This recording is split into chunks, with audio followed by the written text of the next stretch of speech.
एक बार की बात है, भगवान शिव से पार्वती जी ने अमर कहानी सुनने के लिए प्रार्थना की। तो भगवान शंकर ने पहले ताली बजाई, 3 ताली बजा के देखा वहाँ कोई है तो नहीं। फिर उन्होंने पार्वती माता को कहानी सुनाना प्रारंभ कर दिया। वहाँ पर एक तोते का बच्चा बैठा हुआ था, हरी कंठी वाला तोते का बच्चा होता है, वो बैठा हुआ था। वो भी पार्वती जी के साथ में कहानी सुन रहा था।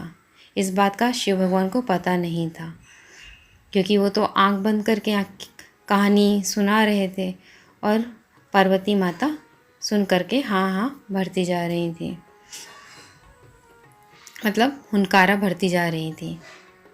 कहानी सुनते सुनते पार्वती माता को नींद आ गई और वो सो गई। और वहाँ पे जो तोता बैठा हुआ था वो पार्वती जी की तरह हुनकारा भरता रहा जब तक ये कहानी ख़त्म नहीं हो गई और उसने पूरी कहानी सुन ली। जब ये बात भगवान शिव को पता चली तो उन्होंने उस सुख को मारने के लिए, मतलब तोते को मारने के लिए पीछे दौड़े और उसके पीछे अपना त्रिशूल छोड़ दिया।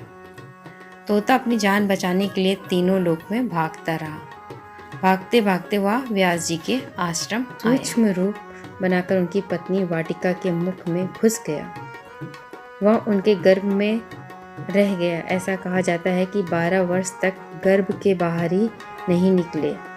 जब भगवान श्री कृष्ण ने स्वयं आकर उन्हें आश्वासन दिया कि बाहर निकलने पर तुम्हारे ऊपर माया का प्रभाव नहीं पड़ेगा, तभी ये गर्भ से बाहर निकले और व्यास जी के पुत्र कहलाए। गर्भ में ही इन्होंने वेद, उपनिषद, दर्शन और पुराण आदि का सम्यक ज्ञान हो गया था। जन्मते ही श्री कृष्ण और अपने माता पिता को प्रणाम करके इन्होंने तपस्या के लिए जंग की राह ली।